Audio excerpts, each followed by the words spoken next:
But does China Now, really have the power to be that sort of bold against the US? They have a much bigger defense budget. Let me assure you one thing. I studied arms control and deterrence at Yale Graduate School, Political Science Department. By today, China and the United States can both destroy each other and cause Armageddon for mankind. Now, what triggered the renewed tension? China recently imposed new export restrictions on rare earth elements and related materials that are critical for tech and defense. In response, the US has threatened to impose 100% tariffs on Chinese imports.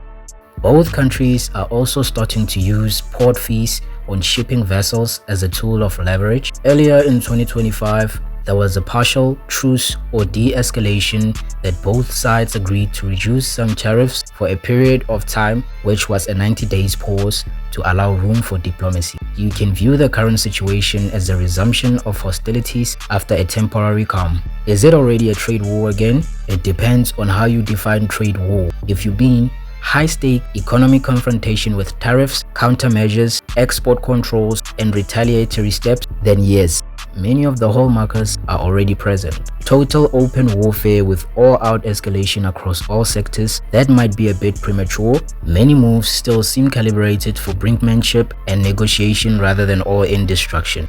Currently, escalatory steps are happening, which include tariff threat and export control. Both sides are still signaling willingness to negotiate in certain venues, for example, pending meetings, diplomatic channels.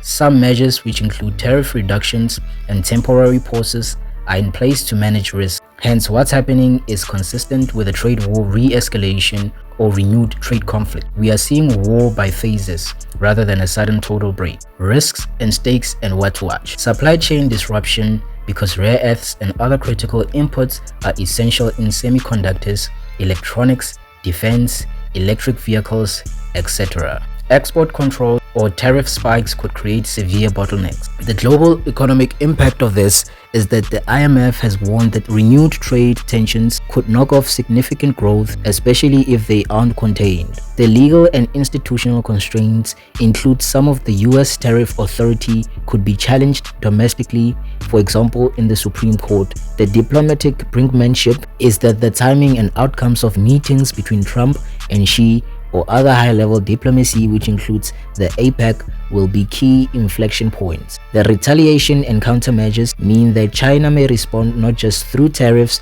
but through regulatory, export, or industrial policy measures, especially where it holds dominant supply chain positions. Now for the verdict, yes, the US and China are entering a new phase of trade confrontation, and many of the tools of economic conflict are already being used. Whether this becomes a fully escalated trade war of the 2018-2019 magnitude depends on how hard both sides push and whether diplomatic or structural constraints check them.